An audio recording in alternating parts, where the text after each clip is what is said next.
Continuamos con ustedes y estamos comentando acerca de estas acciones de inconstitucionalidad 146 diagonal 2007 y su acumulada 147 diagonal 2007 y el estudio que realizan los ministros del Pleno de la Suprema Corte de Justicia de la Nación respecto de los conceptos de invalidez que se plantean en ambas acciones. En este momento se encuentra todo dispuesto y daremos paso para el inicio de la sesión ordinaria del Tribunal Constitucional de nuestro país.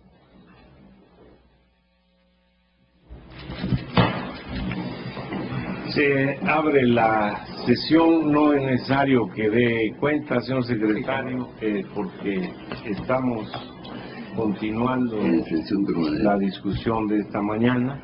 Quedó en uso de la palabra el señor ministro Góngora Pimentel, quien no ha terminado su exposición, y ahora se la otorgo nuevamente para que continúe. Gracias, señor presidente, muy amable. Continúa el derecho de procreación de las páginas 368 a 371.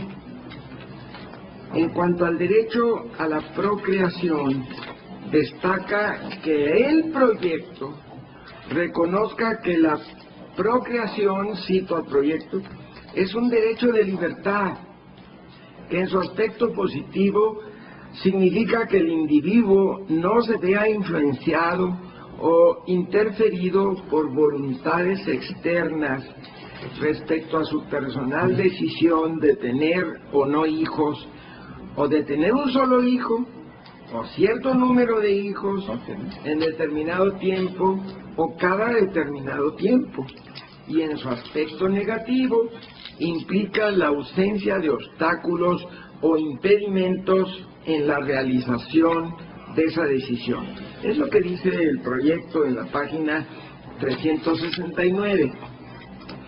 Basta analizar los alcances del derecho a la procreación, que dice el proyecto, para comprender que la maternidad constituye un ejercicio de libertad, que si no debe ser influenciado o inferido, menos impuesto a través de la vía penal. Por otra parte, advierto que el proyecto solo identifica a la familia conformada entre hombre y mujer, lo cual debe ser debidamente reconsiderado, debido a que no es congruente con el contenido del artículo 3 del Pacto Internacional de los Derechos Civiles y Políticos, que establece que los Estados se comprometen a garantizar la igualdad en el goce de todos los derechos civiles y políticos del mismo, y a su vez prevé en su observación general 28 la importancia de que el reconocimiento de la familia acepte diversas formas, con inclusión de parejas no casadas y sus hijos, de familias monoparentales y sus hijos. En otro aspecto, los derechos de procreación no deben confundirse con la posibilidad de concederle a un tercero, como podría ser el padre o pareja de la mujer embarazada o los padres de una menor, su intervención en la decisión de interrumpir un embarazo menor de 12 semanas, porque ello atenta contra las decisiones de intimidad sexual y libre maternidad. Además, porque se correría el riesgo de que el tercero en ejercicio de este derecho justifique y exija a la mujer que interrumpa su embarazo aún en contra de su voluntad. Así, este tipo de argumentos se caen solos, ya que se propiciaría la imposición de abortos o posibles litis sobre la culminación de embarazos o el destino del producto de la concepción, que inclusive podría eximir a terceros del delito de aborto forzado, ya que, si recordamos, sí se penaliza esta conducta cuando no media la voluntad de la mujer embarazada. El artículo 146 del Código Penal del Distrito Federal establece: 146. Aborto forzado. Es la interrupción del embarazo en cualquier momento sin el consentimiento de la mujer embarazada. Para efectos de este artículo, al que hiciere abortar a una mujer por cualquier medio sin su consentimiento, se le impondrá de 5 a 8 años de prisión. Si mediare violencia física o moral, se impondrá de 8 a 10 años de prisión. El artículo. De esta manera, si se permite que terceros intervengan en la decisión y voluntad sobre la continuación de un embarazo, el mismo derecho podría reclamarse para su interrupción aún sin la voluntad de la mujer, y por tanto sería muy complicado demostrar el tipo penal de aborto forzado. En el caso de los derechos del padre potencial, se advierte que en el mismo proyecto, páginas 167 y 169 a 169, se reconoce que no existen precedentes que los hayan concedido para efectos de limitar o afectar los derechos de la mujer embarazada. Esto debido a que es ella la persona directamente afectada con el estado y desarrollo del embarazo. De las páginas 371 a 393 se habla del derecho a la protección de la salud. En este punto, el proyecto cita al Pacto de los Derechos Económicos, Sociales y Culturales, lo cita el proyecto, y su importante relación con el derecho a la salud. Igualmente cita el precedente de rubro, trasplante de órganos entre vivos, el artículo 333, fracción sexta de la Ley General de Salud, que lo permite únicamente entre personas relacionadas por parentesco, matrimonio o concubinato, transgrede los derechos a la salud y a la vida consagrados en el artículo 4 de la Constitución Federal. Luego de la valoración del citado precedente, el proyecto menciona que existe una obligación estatal de atender las demandas de salud poblacional y las diversas circunstancias que la afecten, en concreto la mortandad de la mujer por la práctica de abortos clandestinos, página 386. Hasta este punto, el proyecto continúa sin justificar de manera clara y precisa por qué el derecho a la vida humana comienza desde la concepción y por qué debe protegerse por la vía penal. En este punto me parece oportuno mencionar que la despenalización del aborto hasta las 12 semanas y el servicio público que brinda la interrupción del embarazo en este contexto constituye un derecho de salud pública que se vincula estrechamente con el Pacto Internacional de los Derechos Económicos, Sociales y Culturales. Asimismo, me parece más relevante destacar que una de las estrategias más importantes para lograr la eficacia de estos derechos es el compromiso del artículo 2 del pacto en cita, que establece, cito el 2, 2.1. Cada uno de los Estados partes en el presente pacto se compromete a adoptar medidas tanto por separado como mediante la asistencia y la cooperación internacionales, especialmente económicas y técnicas, hasta el máximo de los recursos de que disponga, para lograr progresivamente, por todos los medios apropiados, inclusive, en particular, la adopción de medidas legislativas, la plena efectividad de los derechos aquí reconocidos. El principio de progresividad de los derechos humanos obedece a la obligación de goce y ejercicio de los derechos económicos, sociales y culturales, y por tanto, el Estado se obliga a mejorar la situación de estos derechos, principio de carácter programático, y simultáneamente asume la prohibición de reducir los niveles de protección de los derechos vigentes o, en su caso, de derogar los ya existentes. Es así que existe un principio fundamental en esta materia, que es la prohibición de regresividad y cualquier medida regresiva al respecto requerirá la más cuidadosa consideración, ya que tienen que justificarse como algo extraordinario y fuertemente razonable. Queda claro que la interrupción legal del embarazo antes de las 12 semanas no cumple con este requisito, debido a que no existen elementos consensuados, jurídicos y fuertemente razonables que determinen la existencia del derecho a la vida del producto de la concepción antes de las 12 semanas y obliguen su defensa por la vía penal. La afirmación anterior la fortalezco con lo dicho en el documento enviado por Amnistía Internacional, en donde a los mexicanos nos sugieren lo siguiente, cito: declarar la invalidez del decreto por el que se reforma el Código Penal para el Distrito Federal y se adiciona a la Ley General de Salud del Distrito Federal, por conseguir, no contribuirá a impulsar los esfuerzos del Distrito Federal para conseguir que los derechos humanos se hagan realidad, sino que de hecho dará lugar a incumplimientos de las obligaciones contraídas por el Estado mexicano en materia de derechos humanos.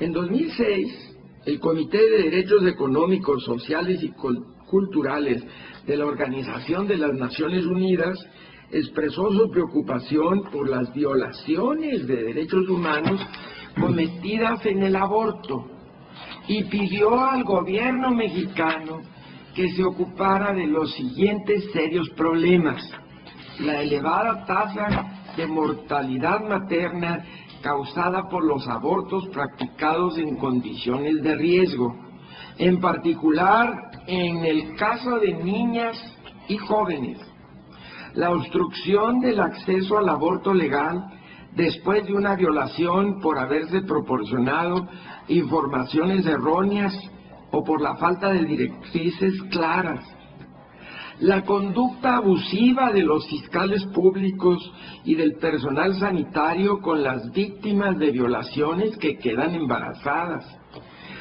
los obstáculos jurídicos en los casos de incesto y la falta de acceso a la educación y los servicios sobre la salud reproductiva.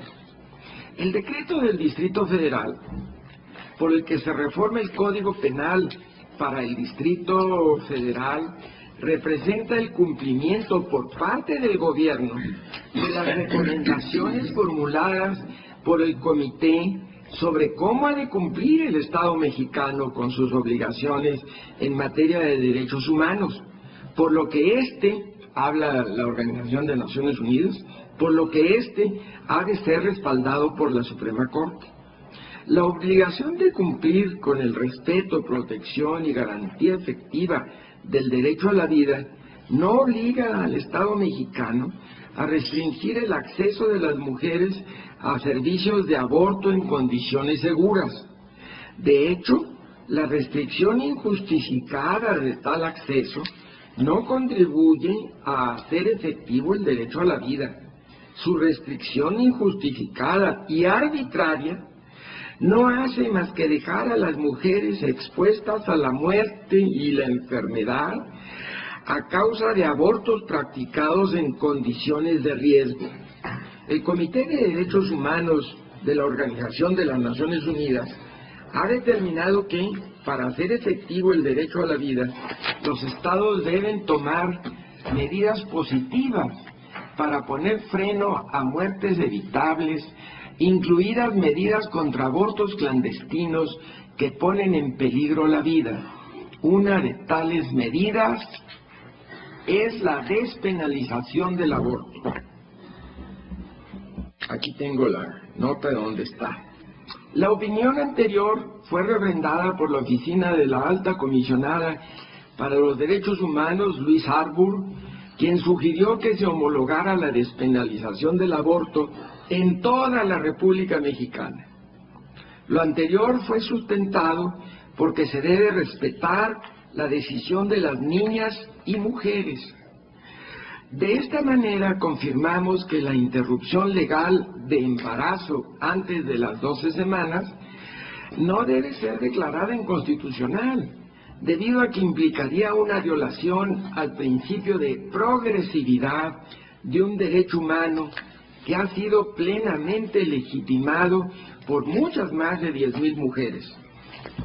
Sigue el derecho de la niñez a su desarrollo integral en la página 393 del proyecto. En este punto, el proyecto aún no justifica el reconocimiento del derecho a la vida producto de la concepción, y tampoco justifica por qué el mismo debe defenderse por la vía penal. Sin embargo, le concede, atribuye la categoría de niño y por ende establece que tiene derecho al desarrollo integral. De esta manera menciona el principio del interés superior del niño, dice el proyecto, sin antes demostrar por qué de producto de la concepción pasó a ser niño. En este punto me interesa aclarar que el artículo 1 de la Convención sobre los Derechos del Niño no define el momento desde el cual se es niño, sino hasta el momento hasta el cual se es niño. Esta redacción no ha sido casual. La intención expresa de sus redactores, a efectos de lograr el mayor consenso en el momento de la adopción y la mayor cantidad posible de adhesiones, fue la de evitar expedirse sobre el momento desde el cual se asigna la condición de niño, justamente para evitar tomar partido entre estados favorables a la protección desde el momento de la concepción y estados que incluyen en su legislación hipótesis lícitas de la interrupción del embarazo. De esta manera destacamos 2 puntos. Primero, hasta este punto el proyecto no justifica por qué el producto de la concepción pasa de ser un bien jurídico tutelado a ser humano con un derecho a la vida tutelado por la materia penal. Y segundo, en este apartado no se justifica por qué el producto de la concepción es niño. Protección al producto de la concepción, página 401. En este apartado, el proyecto establece que la teleología del artículo 4 de la Constitución de México se consagran los derechos antes analizados, página 401.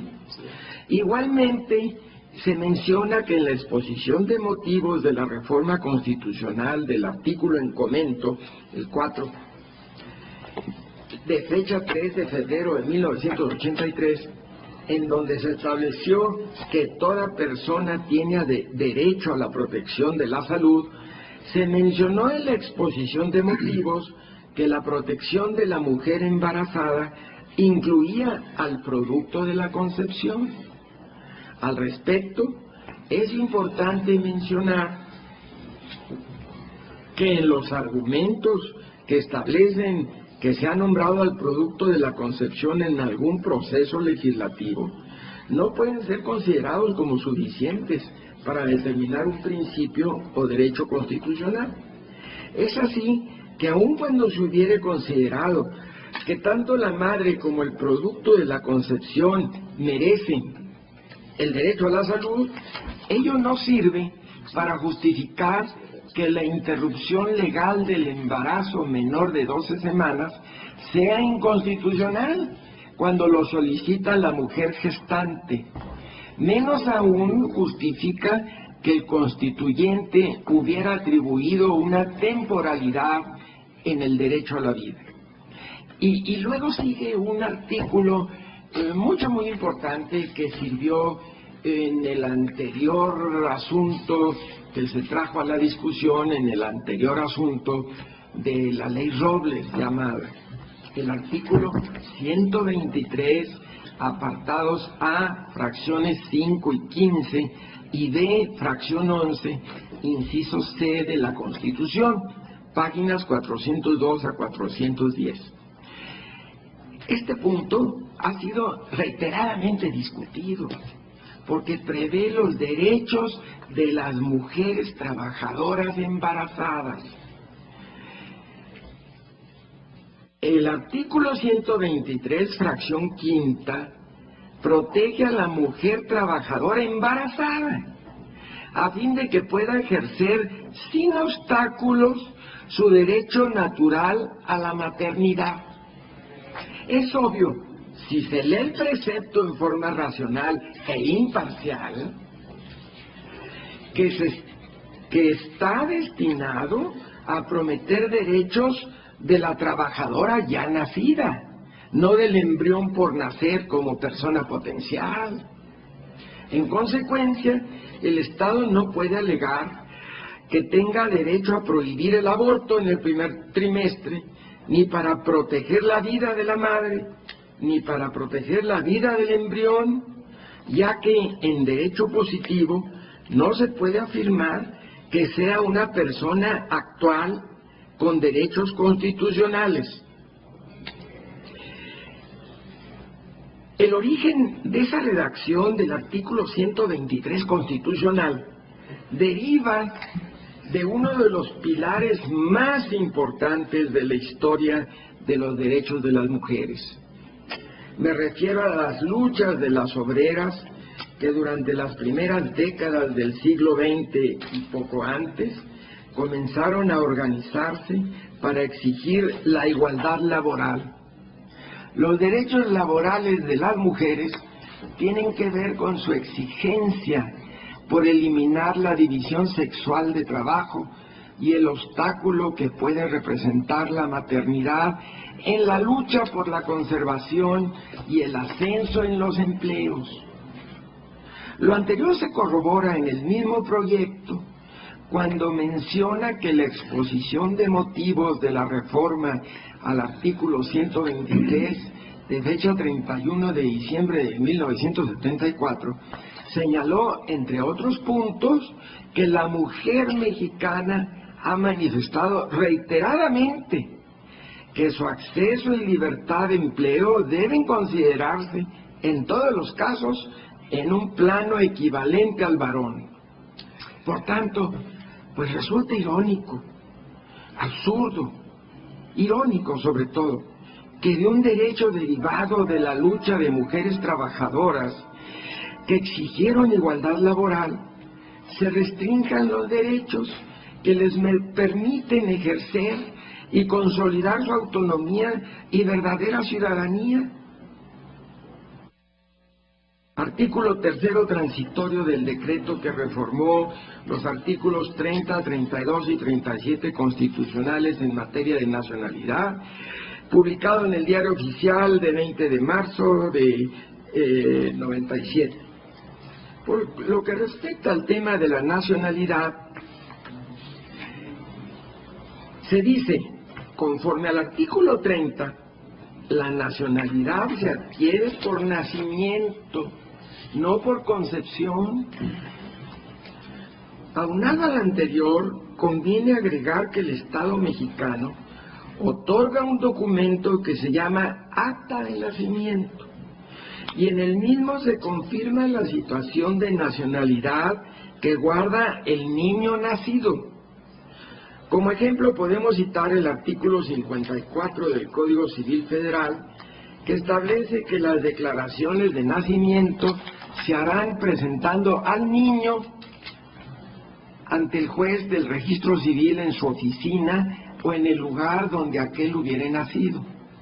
Es de este modo que tenemos que tomar en cuenta cuáles son los documentos de derecho que el Estado mexicano otorga a las personas. En relación con la tesis que se cita en el proyecto y que lleva el rubro de constitucionalidad de leyes, el planteamiento de que una ley secundaria contradice el texto de las normas transitorias de una reforma a la Constitución Federal, constituye un tema de esa naturaleza. Hablemos del artículo transitorio en comento.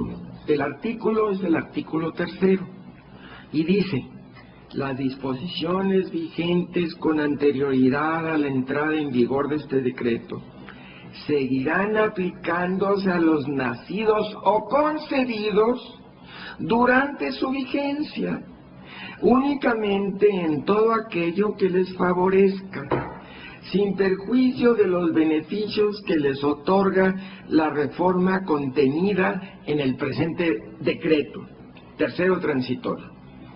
Los motivos que propiciaron la reforma constitucional que dio origen al citado precepto transitorio no pueden establecer que la Constitución reconoce el derecho a la vida del producto de la concepción, debido a que en la redacción del artículo 30 habría establecido que la nacionalidad se adquiere en el momento de la concepción, lo cual es un absurdo.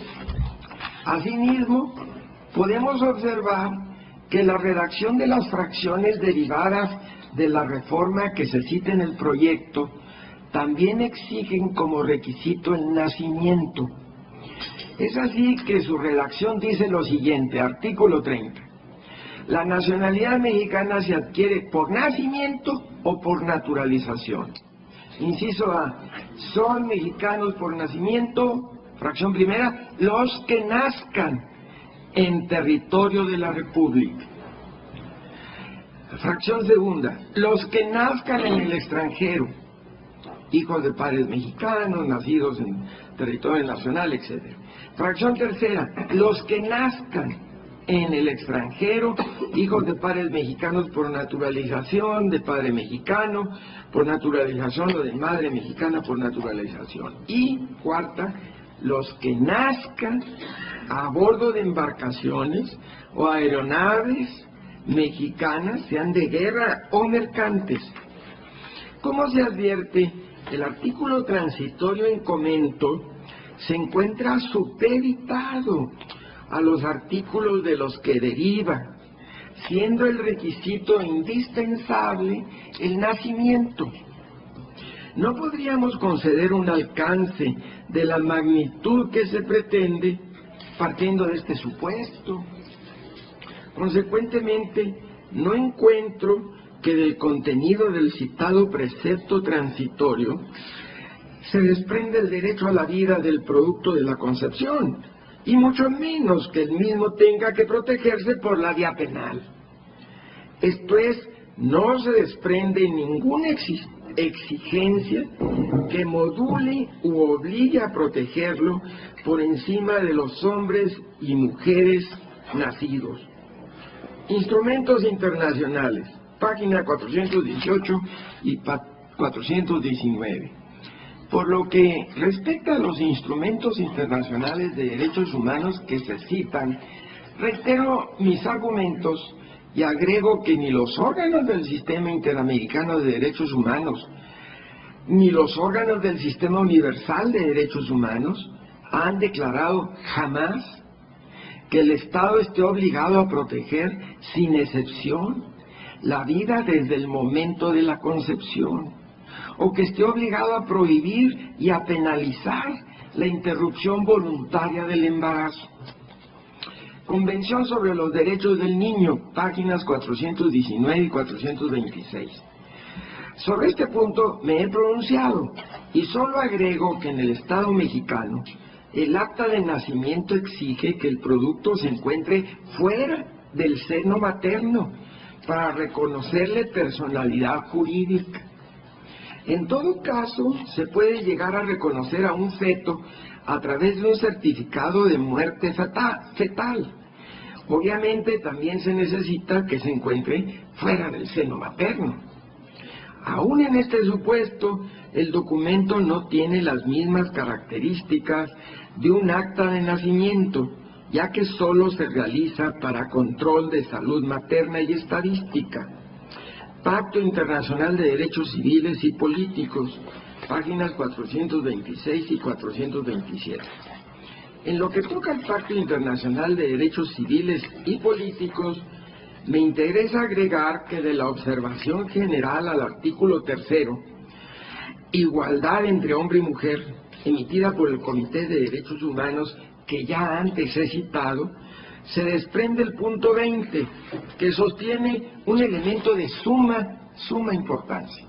Dice el punto 20, los Estados partes deben presentar información que permita al Comité evaluar los efectos de las leyes y prácticas que entraven en el ejercicio por la mujer en pie de igualdad con el hombre del derecho a la vida privada y otros derechos amparados por el artículo 17. Dice el mismo artículo 20. Constituye un ejemplo de esa situación el caso en que se tiene en cuenta la vida sexual de una mujer al decidir el alcance de sus derechos y de la protección que le ofrece la ley, incluida la protección contra la violación. Otro ámbito en que puede ocurrir que los estados no respeten la vida privada de la mujer guarda relación con sus funciones reproductivas, como ocurre, por ejemplo, cuando se exige que el marido dé su autorización para tomar una decisión respecto de la esterilización, cuando se imponen requisitos generales para la esterilización de la mujer, como tener cierto número de hijos o cierta edad, o cuando los estados imponen a los médicos y a otros funcionarios de salud la obligación de notificar los casos de mujeres que se someten a abortos. En esos casos pueden estar en juego también, termina diciendo el precepto, otros derechos amparados en el pacto, como los previstos en los artículos 6 y 7. El punto anterior nos introduce otro aspecto que no debe pasar inadvertido. Me refiero al derecho a la intimidad de las mujeres en el ejercicio de sus reproductivos y salud sexual. Cuando el Estado impone que a los médicos y a otros funcionarios de salud tengan la obligación de notificar los casos de mujeres que se someten a abortos, sin duda está violando su derecho a la salud, su derecho a la igualdad y su derecho a la intimidad. De esta manera, conviene recordar que el derecho a la intimidad se ha reconocido en el artículo 16, primer párrafo de la Constitución mexicana. Al respecto, cito la tesis de Rubro, que dice: la privacidad o intimidad está protegida por el artículo 16, primer párrafo de la Constitución Política de los Estados Unidos mexicanos. Y voy a leer solamente lo que subrayé. En un sentido amplio, la referida garantía puede extenderse a una protección que va más allá del aseguramiento del domicilio como espacio físico en que se desenvuelve normalmente la privacidad o la intimidad, de lo cual deriva el reconocimiento en el artículo 16, primer párrafo constitucional, de un derecho a la intimidad o vida privada de los gobernados, que abarcan las intromisiones o molestias por cualquier medio que puedan realizarse en ese ámbito reservado a la vida privada. El derecho a la intimidad de las mujeres es vulnerado cuando el Estado le impone a terceros denunciarla o exhibir su interrupción de embarazo. Asimismo, la coloca en un estado de desprotección, ya que ante el temor de una acusación, prefieren no acudir a servicios médicos seguros que le atiendan cualquier complicación o efecto relacionado con un aborto ilegal. Los alcances del derecho a la intimidad de las mujeres también obedecen a derechos ganados que reconocen la autonomía y control de su sexualidad, aun en los casos en que tengan una pareja. En ese sentido, es posible afirmar que la penalización de la interrupción del embarazo por voluntad de la mujer embarazada constituye una de las medidas que produce una importante afectación y desigualdad en las relaciones de género. Convención Americana sobre Derechos Humanos, páginas 427 a 438. Antes de referirnos a la Convención, conviene señalar que la Declaración Universal de los Derechos Humanos, que significó uno de los avances más importantes en el desarrollo de los sistemas democráticos del siglo XX, establece en su expresivo artículo primero que todos los seres humanos nacen libres e iguales en dignidad y derechos, y dotados como están de razón y conciencia, deben comportarse fraternalmente los unos con los otros. Nacer para comportarnos fraternalmente los unos con los otros es un presupuesto esencial para convertirnos en sujetos dignos de exigir el respeto y tutela de todos los derechos consagrados en las constituciones democráticas y sistemas de derechos humanos. La misma esencia se reconoce en la Declaración Americana de los Derechos y Deberes del Hombre, cuando en su preámbulo establece, cito, todos los hombres nacen iguales, libres, en dignidad y derechos, dotados como están por naturaleza de razón y conciencia, deben conducirse fraternalmente los unos con los otros. Hasta aquí el precepto. De esta manera debemos identificar que el tema que nos ocupa pertenece al espacio jurídico y por tanto es relevante establecer que para estos efectos existen bienes jurídicos tutelados y seres humanos dotados de derechos y prerrogativas que les permiten conducirse fraternalmente unos con otros. Tenemos así que el nacimiento sí implica un presupuesto indispensable, e incluso para el caso de que no gozara de razón o conciencia, el sistema jurídico le reconoce el estado de discapacidad, que puede manifestarse en deficiencia física, mental o sensorial, en razón de una naturaleza temporal o permanente, la cual se exige proteger en razón de un entorno económico o social, lo cual solo puede experimentarse una vez que se nace.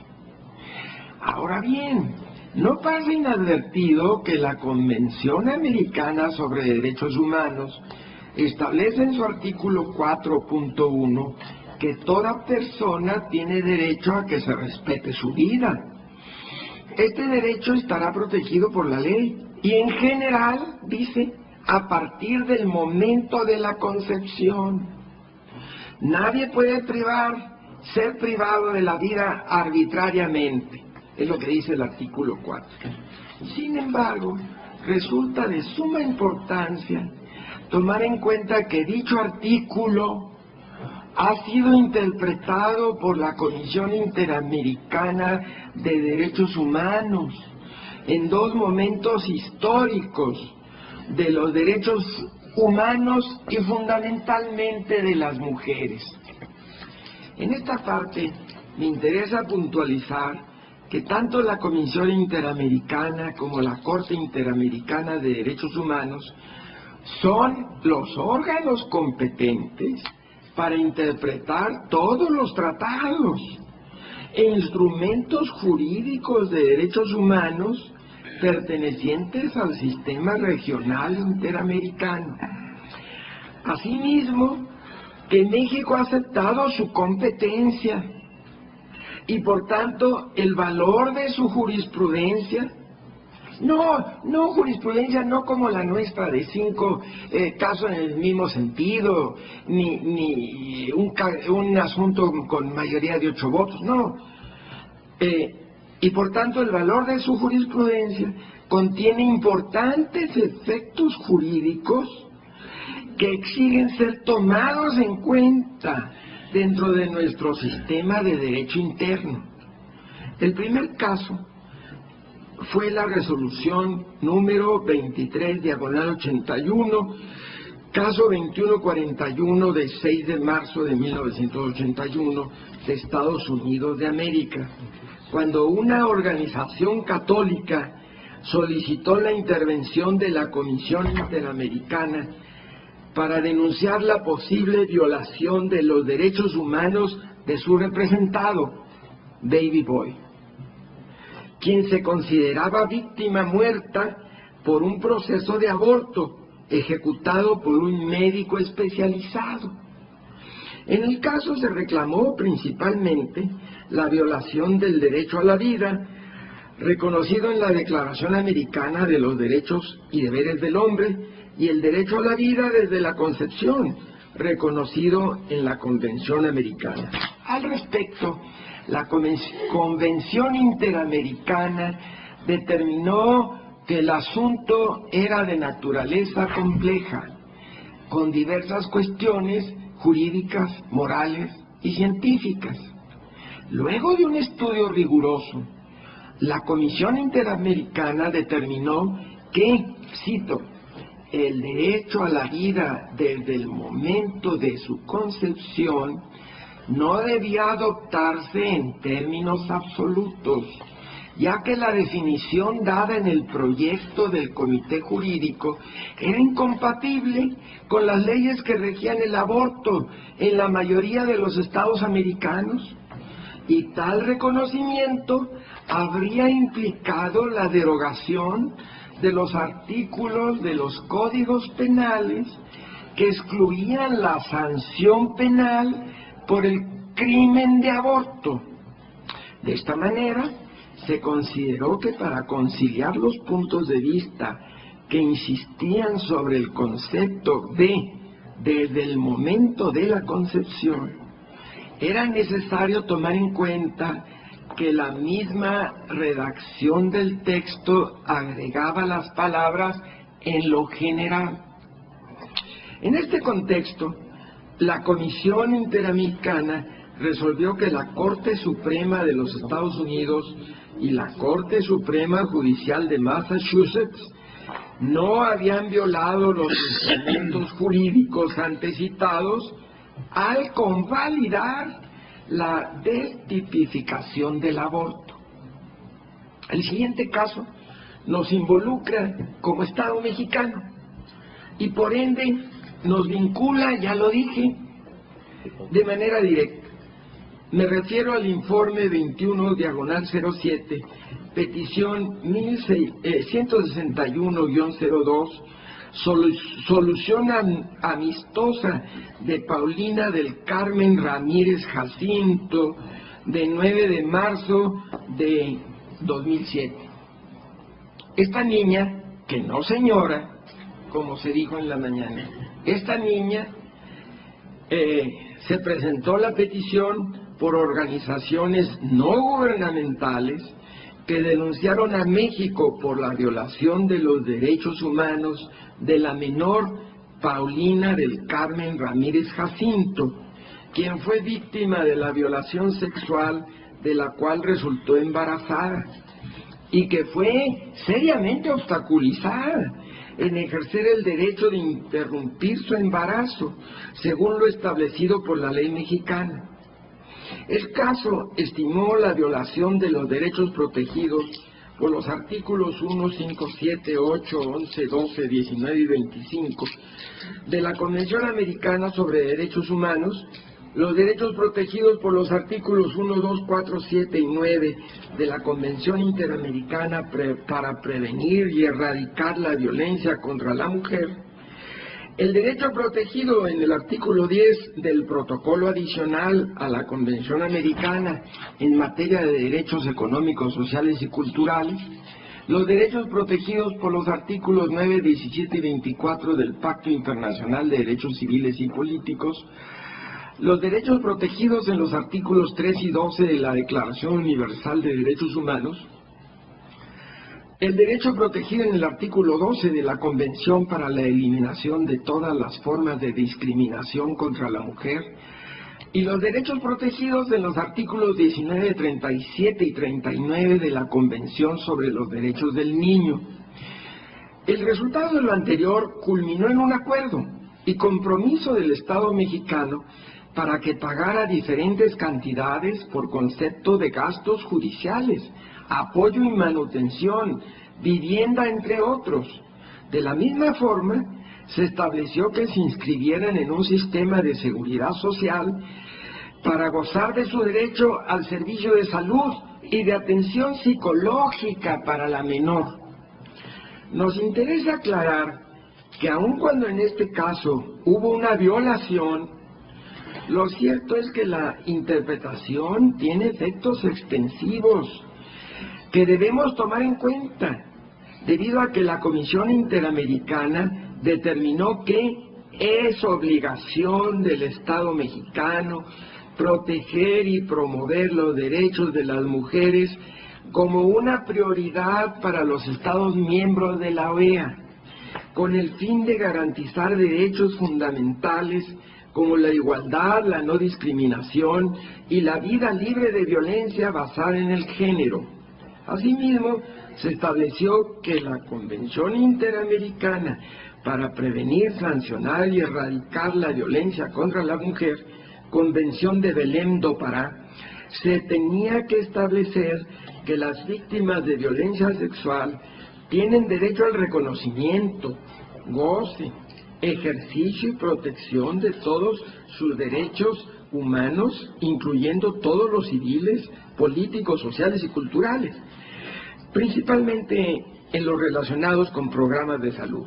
Por lo que respecta al tema de la salud, vale comentar que se estableció también que la interrupción legal del embarazo constituye un derecho a la salud y por tanto debe ser facilitado en el menor tiempo posible para los casos previstos por los estados. De este modo, podemos atender a las citadas interpretaciones para comprender que se puede llegar a un equilibrio y respeto a la legislación interna de los estados cuando estos conceden el derecho a la interrupción del embarazo. Aunado a esto, vale recordar que el Estado mexicano formuló una declaración interpretativa al citado artículo 4.1 de la Convención Americana, en el sentido de que la expresión en general, usada en el citado párrafo, no constituye la obligación de adoptar y mantener en vigor la legislación que proteja la vida a partir del momento de la concepción, ya que esta materia pertenece al dominio reservado de los estados, argumento que en alguna ocasión ha utilizado el señor ministro.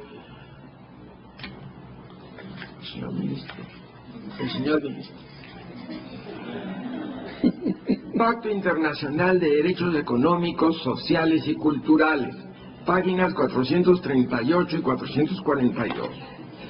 En relación con el Pacto Internacional de Derechos Humanos, reitero mi postura sobre la importancia de respetar el principio de progresividad de este tipo de derechos y en específico mantengo mi postura de no retroceder y suspender políticas que entrañan servicios de salud pública a las mujeres.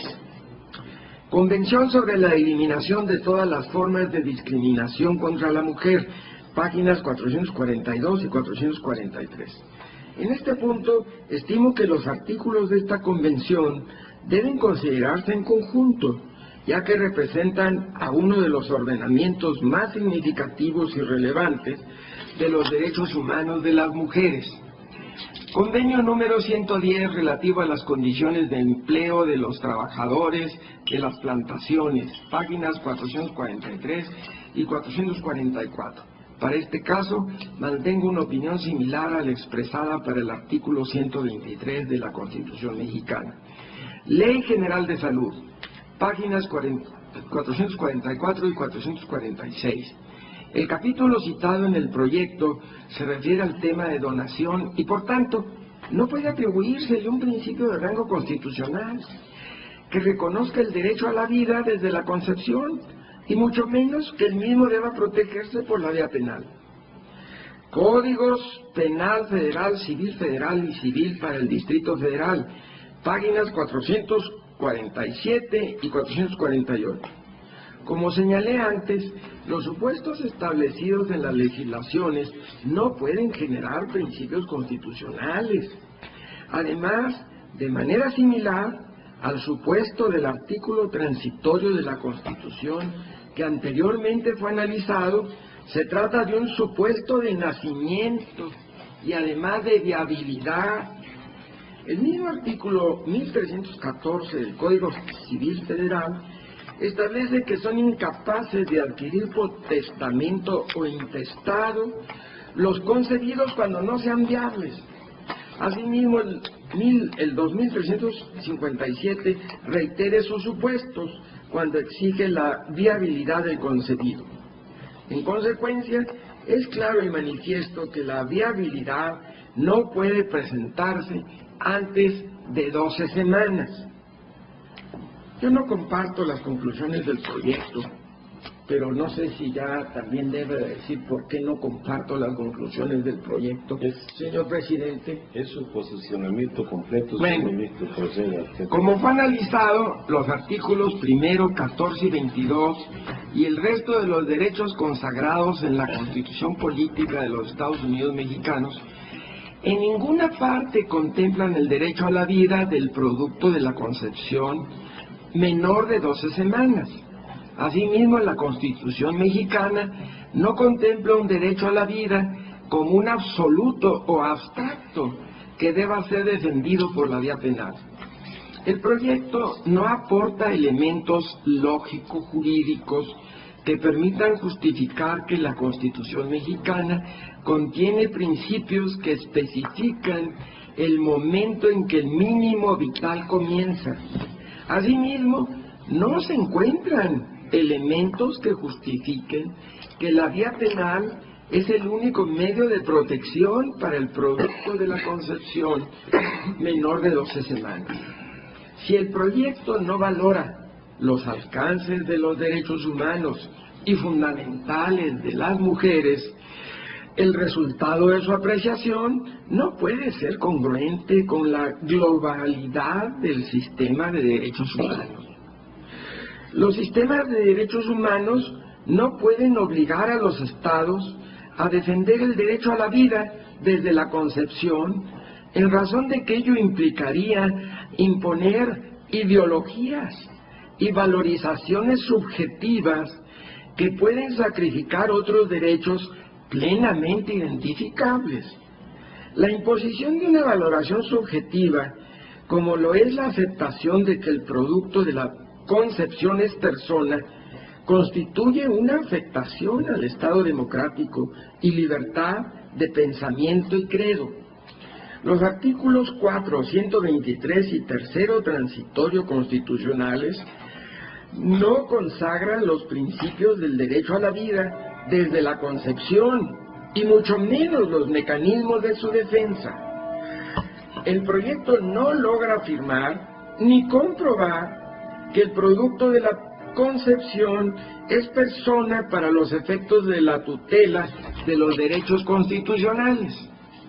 El proyecto no atiende las recomendaciones que se han hecho al Estado mexicano en materia de derechos humanos y tampoco considera los avances en el tema de los derechos sexuales y reproductivos de las mujeres. El proyecto acude al principio de antijuridicidad, estableciendo que el artículo 4 del Código Penal para el Distrito Federal establece el principio y bien jurídico y de la antijuridicidad material, entre otros, al señalar que, para la página 460, para que la acción o la omisión sean consideradas delictivas, se requiere que lesionen o pongan en peligro, sin causa justa, el bien jurídico tutelado por la ley. En este sentido, el estudio estima que la modificación en la descripción del tipo general afectó el bien jurídico protegido. Igualmente, afirma que en el tipo penal de aborto el concepto de embarazo adquiere relevancia porque al establecerlo como la implantación del embrión en el endometrio, no se incluye dentro del embarazo que corre de la fecundación a la implantación, página 461. Luego, se refiere al consentimiento de la mujer para la interrupción del embarazo como elemento relevante. Y finalmente arriba a las siguientes conclusiones. Con la nueva definición del tipo general del delito de aborto, queda fuera de la protección legal en materia penal en el Distrito Federal. El producto de la concepción en el periodo que corre de la fecundación a la implantación del embrión en el endometrio y el embrión implantado en el endometrio antes de la 12ª semana de gestación, contadas estas semanas a partir de la implantación, cuando la madre consienta la interrupción del embarazo. No compartimos el estudio del proyecto. En cuanto al tema de la exacta aplicación de la ley penal, ya que contrario a lo argumentado, la redacción de las normas penales impugnadas genera certeza jurídica en cuanto a la posible atribución de conductas ilícitas en torno al tema del producto de la concepción. Digo lo anterior porque no existe un mecanismo claro y absolutamente accesible y seguro que demuestre en qué momento se presenta una fecundación o en su caso concepción en el cuerpo de la mujer.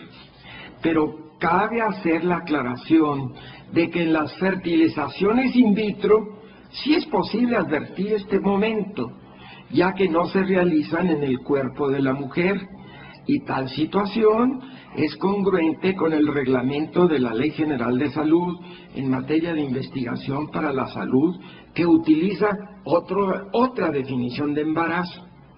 En lo concerniente a la definición de embrión establecida en la Ley General de Salud, sucede un supuesto similar, porque la misma se encuentra en el apartado de donación, trasplantes y pérdida de vida, a lo cual añadimos el argumento que se refiere a la expedición de documentos públicos certificados en los que no se advierte la existencia de un certificado por muerte embrionaria. No hay ese certificado. Bajo este tenor, es claro que la materia penal no es igual a la de investigación. Por ello, no se puede utilizar un término tan impreciso en la redacción de preceptos penales. Igualmente, me interesa retomar el argumento que sostiene que el bien jurídico en cuestión no necesariamente tiene que protegerse por la vía penal. Es así que estimo que los preceptos penales impugnados, de ellos se advierte que la intención fue utilizar términos de la mayor certeza posible. Asimismo, es puntual mencionar que en los tratamientos de fertilización, aun cuando sucede este evento biológico, no necesariamente genera el resultado de un embarazo, toda vez que se requiere el fenómeno de la implantación en el endometrio de la mujer. De esta manera tenemos que en materia penal no podemos exigir que el juzgador se exceda en sus facultades discrecionales, debido a que se exige el mayor criterio objetivo para valorar la realidad y conducta posiblemente ilícita. Ni tampoco cabe la posibilidad de que en esta materia se mantenga la incertidumbre jurídica al gobernado, a quien se le aplica la norma, ya que no existe precisión para determinar con exactitud el término y momento de la concepción o fertilización dentro del cuerpo de una mujer. Sirve de apoyo a lo anterior la tesis cuyo rubro nada más voy a leer, que dice, ustedes la conocen muy bien, elementos normativos del tipo. En su precisión, el juez no debe recurrir al uso de facultades discrecionales, sino apreciarlos con un criterio objetivo de acuerdo con la normativa correspondiente. Es por lo anterior que si la norma expresara el término producto de la concepción, el mismo podría ser impugnado e inconstitucional, al no conformar un elemento objetivo y comprobable, debido a que no puede haber fertilización que no culmine en un embarazo.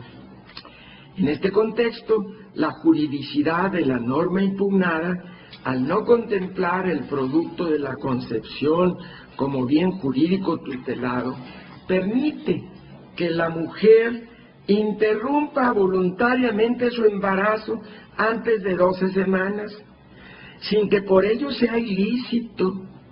Por tanto, no se presenta la antijuridicidad señalada en el proyecto en la página 460. Inclusive, suponiendo sin conceder que existiera la exigencia constitucional de proteger al producto de la concepción, ello no significa que tengas que ser por la vía penal. En cuanto a la incompetencia de la Asamblea Legislativa del Distrito Federal, ya vimos que es competente. En cuanto a la violación al principio de certidumbre y exacta aplicación de la ley penal, es lo único que hemos dejado pendiente. Lo dejamos pendiente. Para los penalistas. Ahora tiene la palabra el señor ministro.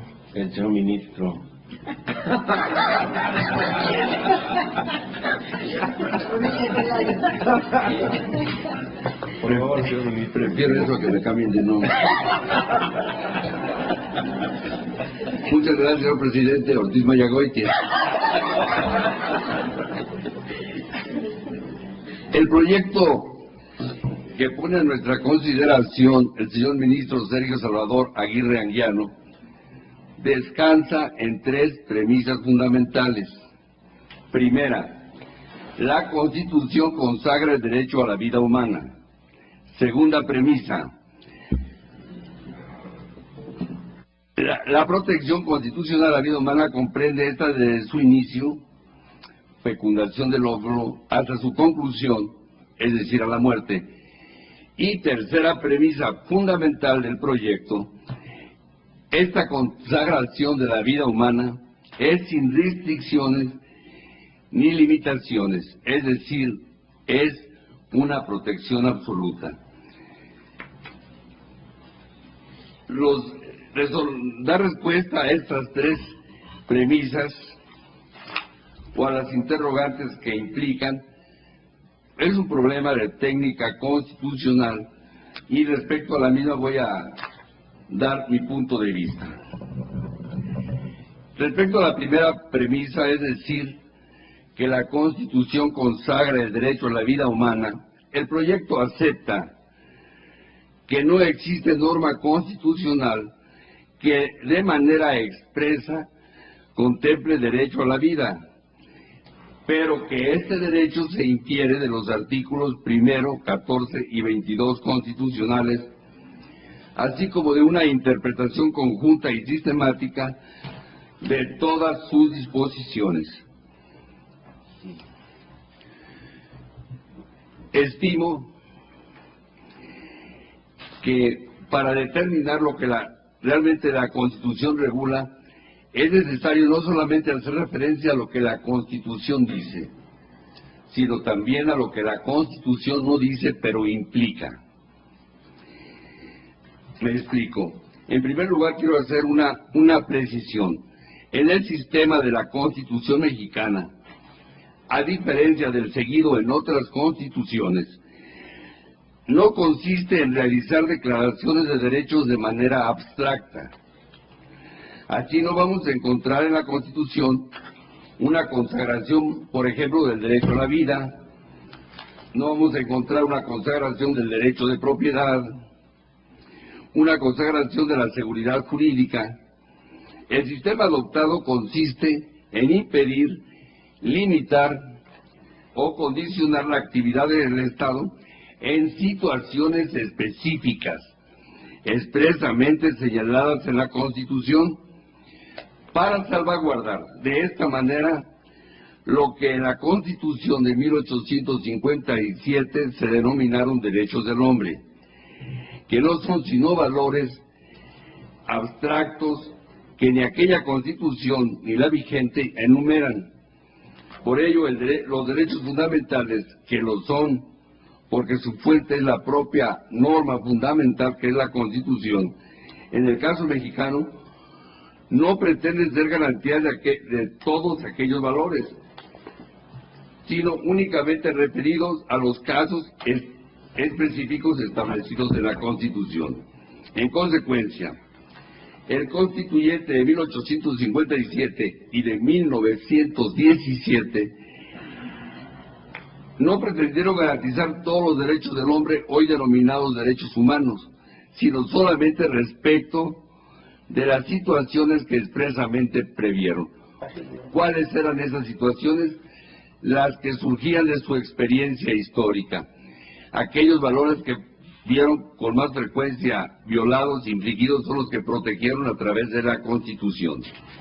Así, por ejemplo, cuando el constituyente decide eliminar la pena de muerte, le es suficiente prohibirla en el artículo 22 constitucional y suprimir la palabra vida en el artículo 14, sin necesidad de hacer declaración alguna respecto al derecho a la vida u otra manifestación que fuera más allá de su propósito. Cuando la Constitución protege al derecho de propiedad, para poner otro ejemplo, únicamente establece una limitación al Estado, que lo haga mediante previo juicio, en el que sigan todas las formalidades esenciales del procedimiento. Que no se afecte esa propiedad, sino por causa de utilidad pública y mediante pago de indemnización. Son limitaciones, pero no hay una consagración expresa. Pero vamos ahora a lo que no dice la Constitución, pero está implícito. En el artículo primero de la Constitución, dice: en los Estados Unidos mexicanos, todo individuo gozará de las garantías que otorga esta Constitución, las cuales no podrán restringirse ni suspenderse, sino en los casos y con las condiciones que ella misma establece. Repito, en los Estados Unidos mexicanos, todo individuo gozará de las garantías que otorga esta Constitución. Nos habla de garantías, pero no nos dice qué es lo garantizado.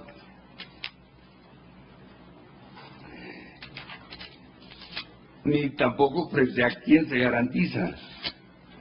Yo creo que ese es un concepto incompleto que tiene su razón de ser en la historia de nuestro derecho constitucional, al cual me voy a referir. La doctrina solucionó este problema diciendo es que el nombre está mal empleado, porque la garantía es el juicio de amparo, lo cual no es cierto, porque la Constitución se refiere a garantías de carácter sustantivo, no procesal. Dice: todo individuo gozará de las garantías que otorga esta Constitución. Y si lo que otorga esta Constitución son garantías, pregunto, ¿qué es lo garantizado? La respuesta se encontraba muy claramente en la Constitución de 1857. El artículo primero de la Constitución decía: el pueblo mexicano reconoce que los derechos del hombre son la base y objeto de las instituciones. En consecuencia, declara que todas las leyes y todas las autoridades del país deben respetar y sostener las garantías que otorga la presente Constitución. En la Constitución del 57 sí tenemos muy claro qué es lo garantizado y qué son las garantías. Lo garantizado son los derechos del hombre, son valores abstractos, y las garantías son las disposiciones que establece la Constitución. Es muy importante referirse al debate que hubo respecto a este artículo de la Constitución en el Constituyente de 1856, porque del debate sale claramente las objeciones que se hacen a este precepto y cuál es la naturaleza que el Constituyente quiso darle. Tenemos, en primer lugar, una de las intervenciones que a mi juicio es de las más lúcidas del Congreso Constituyente de 1857, en contra de este artículo primero, que es de don Ignacio Ramírez, el nigromante, que después fuera ministro de esta Suprema Corte. Dice Francisco Zarco en su crónica que el señor Ramírez presentó objeciones que parecen un poco más graves. Ataca la primera parte del artículo porque cree que antes de decir que los derechos del hombre son la base de las instituciones sociales, se debe averiguar y definir cuáles son esos derechos. ¿Son acaso los que concede la misma Constitución? ¿O los que derivan del Evangelio o del derecho canónico? ¿O los que reconocieron el derecho romano y la ley de partida?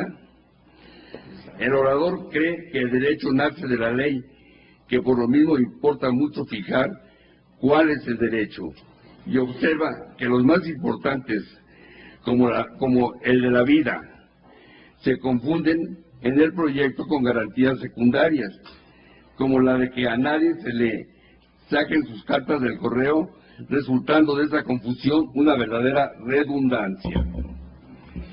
Observa que el proyecto se olvida de los derechos más importantes, que se olvida de los derechos sociales de la mujer.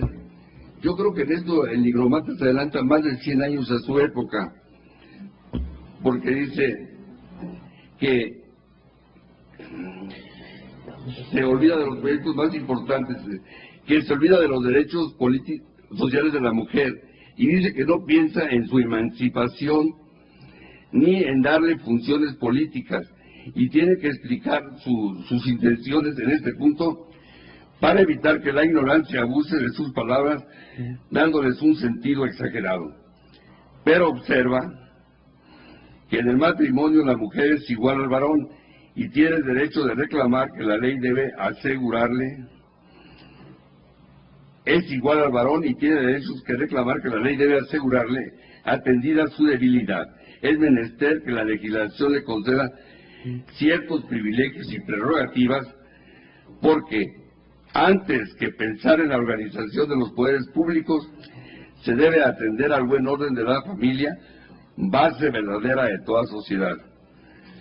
Deplora el nigromante que por una corruptela en nuestros tribunales pasen como una cosa insignificante los casos de sevicia, cuando no se prueba una gran crueldad, y el caso es que muchas desgraciadas son golpeadas por sus maridos. Esto es tan vergonzoso en un pueblo civilizado que en pueblos casi bárbaros como en el de Indostán. Por ejemplo, hay una ley que dice: no pegues a la mujer ni con una rosa.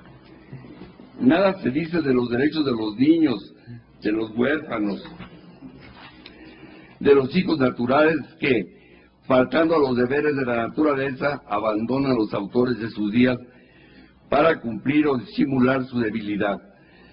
Algunos códigos antiguos duraron por siglos porque protegían a la mujer, al niño, al anciano,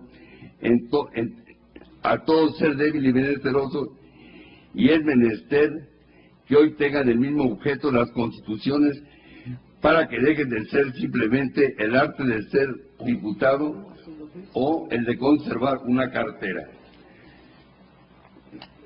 Yo creo que esta intervención es una de las intervenciones más progresistas del Congreso Constituyente de 1856. A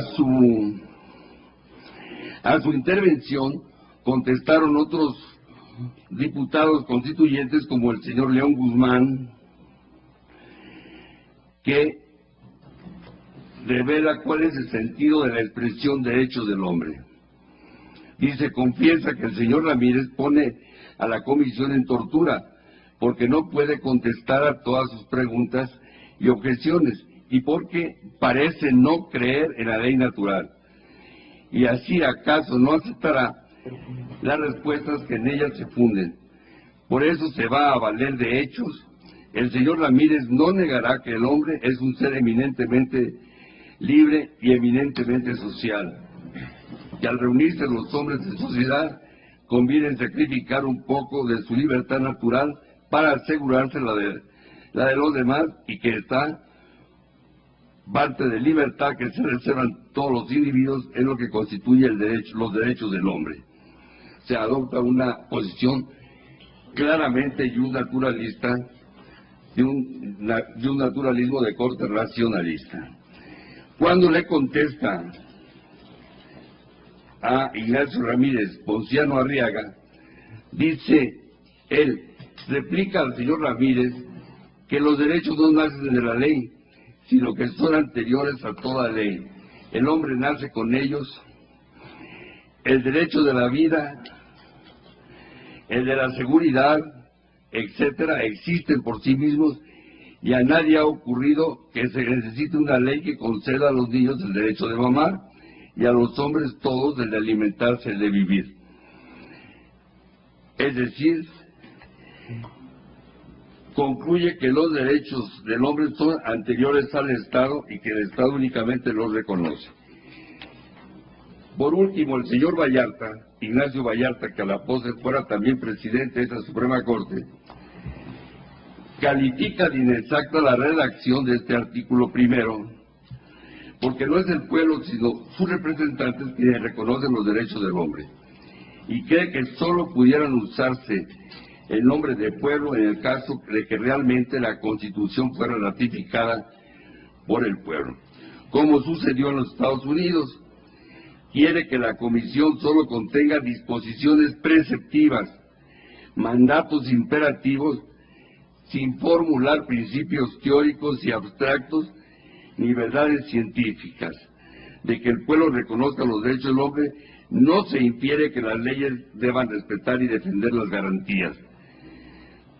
Cree además inútil que el artículo imponga deberes a todas las autoridades, cuando los artículos siguientes limitan las atribuciones de todos los funcionarios. Y así sigue la discusión, de donde vemos que en realidad esta concepción de derechos del hombre se refiere a derechos a valores de carácter abstracto, que adopta el constituyente del 57 una posición naturalista por estimar que los derechos del hombre derivan de la propia naturaleza del hombre y que por lo tanto no tiene que enunciarlos. Y bueno, pero no quisiera desaprovechar el tiempo sin leer una última crítica que le hace, sin leer por última vez una crítica que le hace el constitucionalista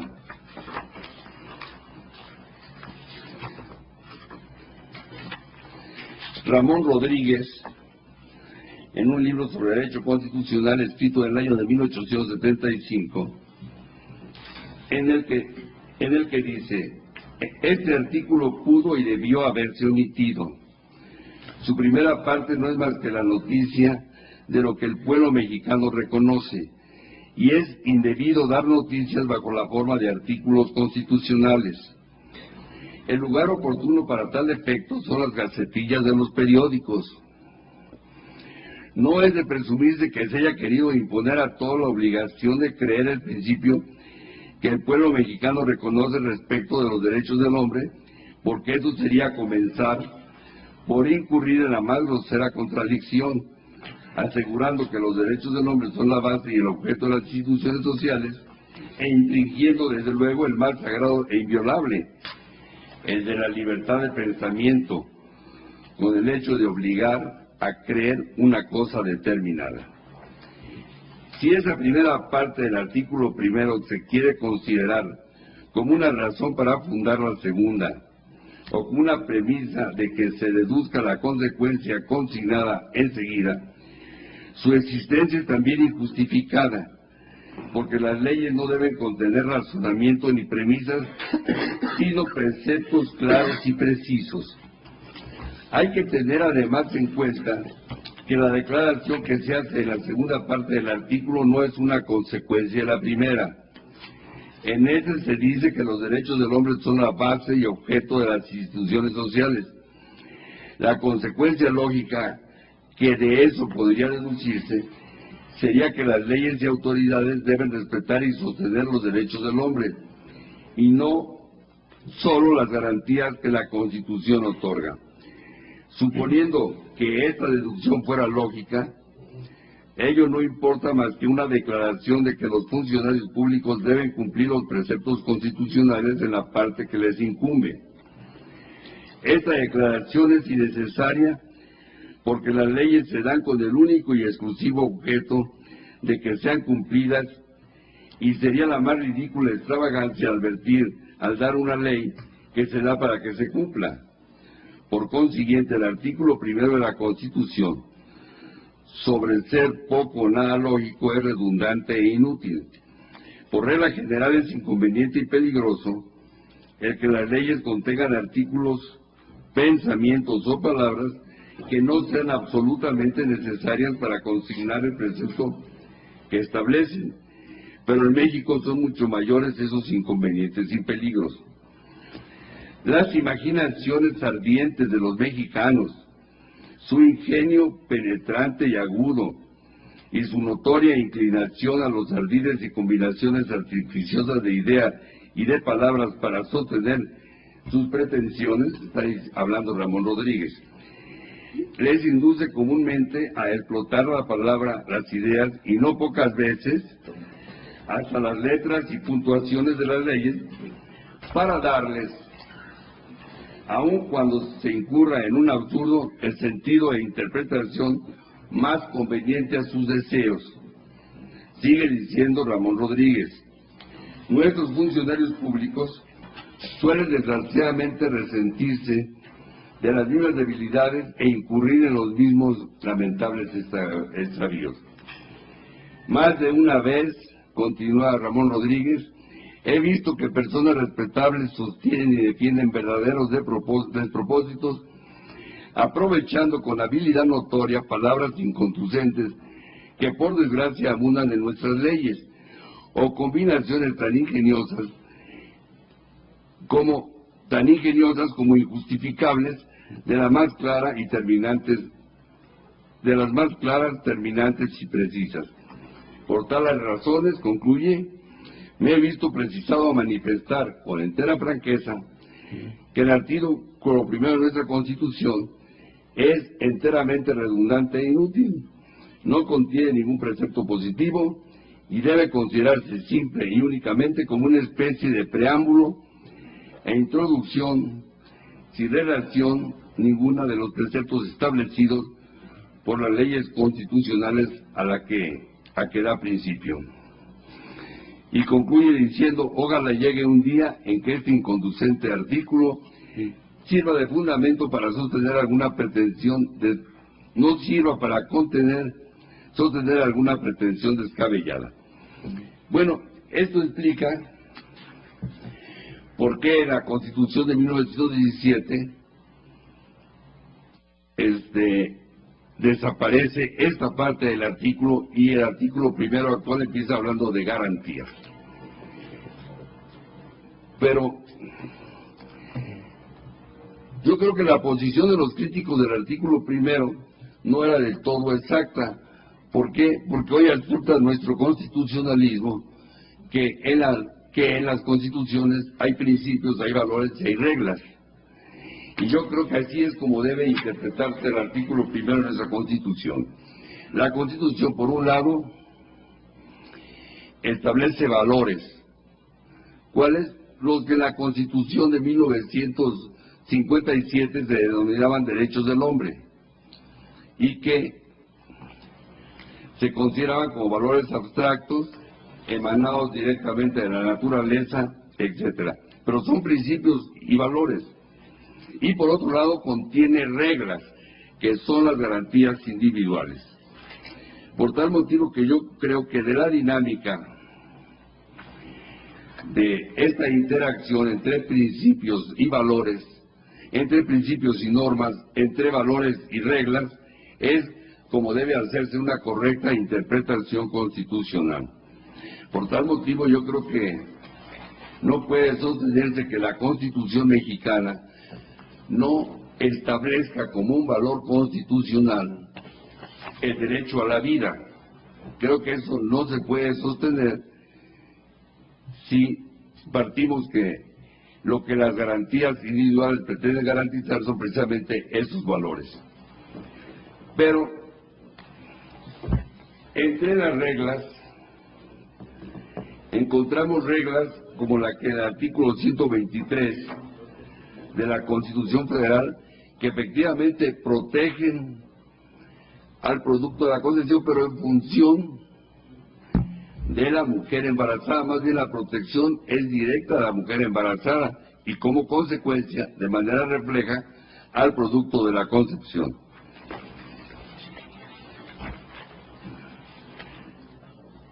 Por otro lado, creo que no hay una sola regla que establezca una protección directa al producto de la concepción con independencia o en contra de la voluntad de la madre. Por otro lado, difiero del proyecto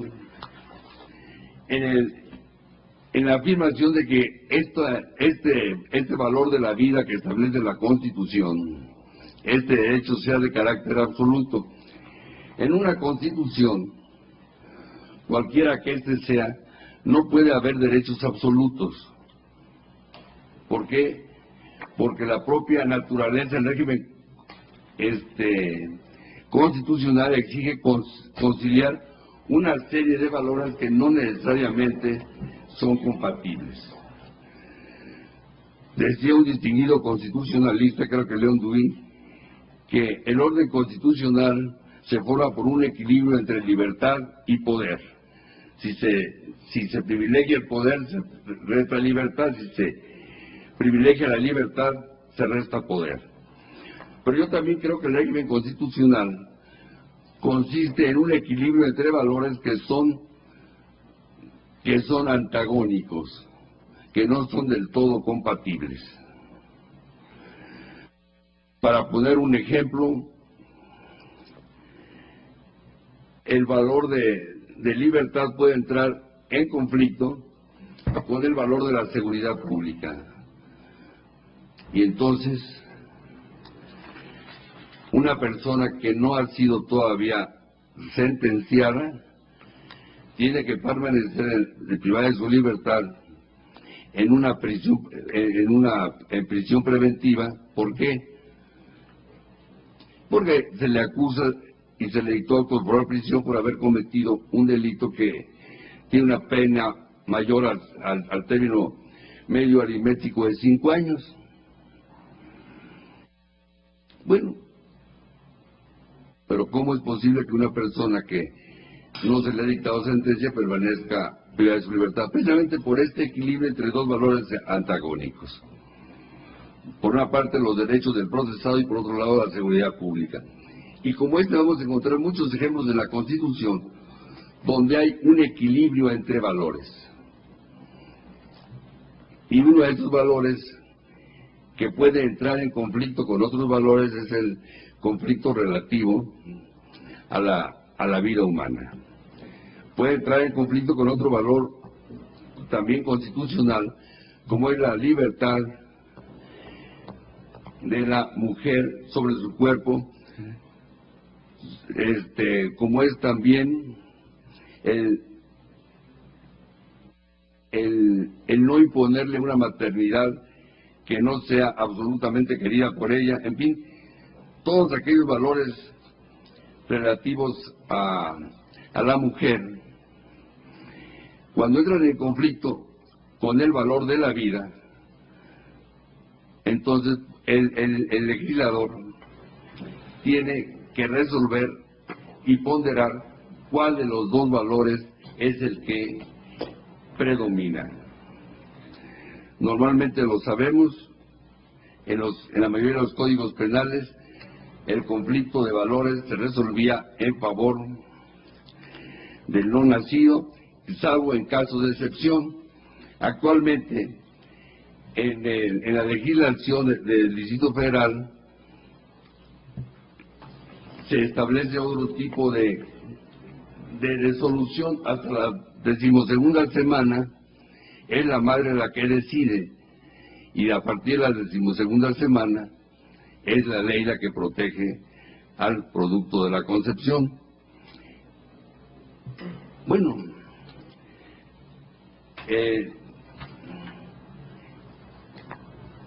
este tipo de soluciones a este conflicto de intereses, a este conflicto de valores constitucionales, pues le corresponde realizarlo al legislador. Por otro lado, como bien lo decía el ministro Góngora, no existe una sola regla que obligue al legislador, una sola regla constitucional, una sola garantía constitucional que obligue al legislador a penalizar la conducta, alguna conducta de un particular. Siendo así, por estas razones, independientemente de cuál sea mi opinión personal respecto de la reforma, debo manifestar que no encontré motivo alguno de inconstitucionalidad. Creo que se trata de una despenalización, por decirlo de alguna manera, que no implique ninguna de las reglas ni de los valores que establece la Constitución, porque, repito, ninguna regla obliga al legislador a penalizar conductas de particulares. Por tal motivo yo me voy a pronunciar por la validez de las normas reclamadas. Gracias, señor ministro. Señores ministros, las participaciones auténticas, conferencias que hemos escuchado desde mediodía y hoy en la tarde, me llevan al convencimiento de que todas y cada una de las siguientes participaciones van a tener una extensión mayor al tiempo que nos queda de sesión esta tarde. Les propongo que levantemos en este momento la sesión y les recuerdo que está anotado para participar en primer lugar el día de mañana el señor ministro Cosío y a continuación don Juan Silva Mesa. Les propongo que sesionemos mañana a partir de las 10 de la mañana. Perfecto. Levanto la sesión y los convoco entonces para la sesión de mañana.